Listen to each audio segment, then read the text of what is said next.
Hey there, welcome back to another video. Younes Charfaoui is here, and always in the series about Kotlin for beginners, we are going to learn about scope functions. Scope functions are part from the Kotlin standard library. There are many scope functions. We will learn in this video about the let and the apply. So let's get started.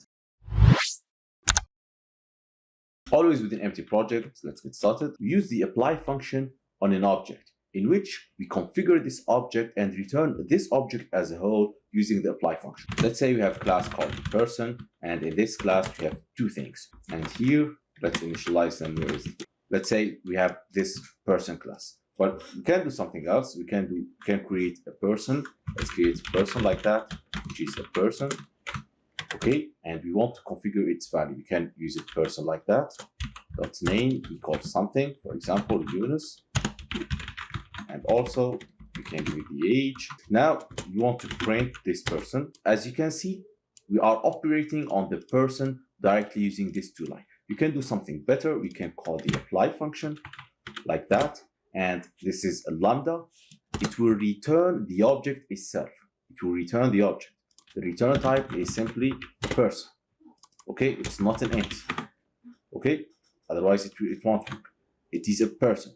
And you can work out the parameters of this person or the properties of this person directly here without specifying the word person. You can directly use the name equal to Younes like that, and the age equal to 150 like that, and you can delete that, and you can directly print the person. This is more cleaner. Okay, you can delete that also. This is cleaner, concise, and it works very well. We use it a lot in recycler views in Android. Okay, when we configure recycler view with the adapter and the linear layout manager, we use such a thing.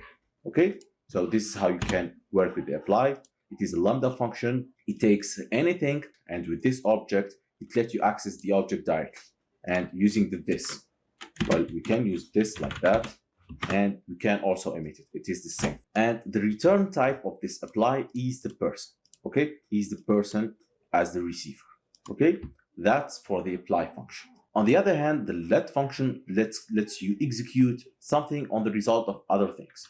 For example, let's say we have a string like that, and this string is hello. You can map it to something. This is a string.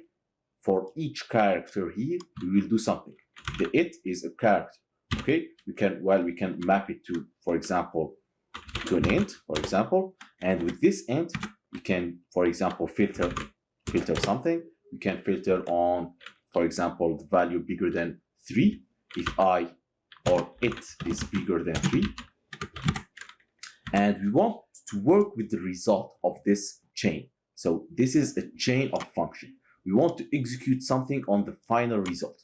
Well, we can use just let like that. Let, and the final result is a list of int. Okay, because the result of this filter method, it will filter all of this int into simple list. We want just to print this list or it like that, and run it.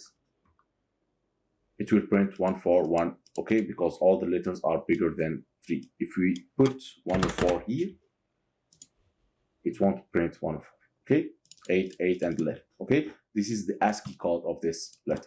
Okay. So the purpose of this let function, it lets you execute many things. You can write many things here as much as you want. You can write many code here for the result of this chaining. Okay, so this is the first case using the let function. You can also use it for non-null types. Okay, let's say you have var b, for example, which is a nullable string like that, and give it a null. And you want to work something, you want to execute something if this b is not null. You can use b, say call let, and here the value of it, which is this b, this code block will execute if b it's not null.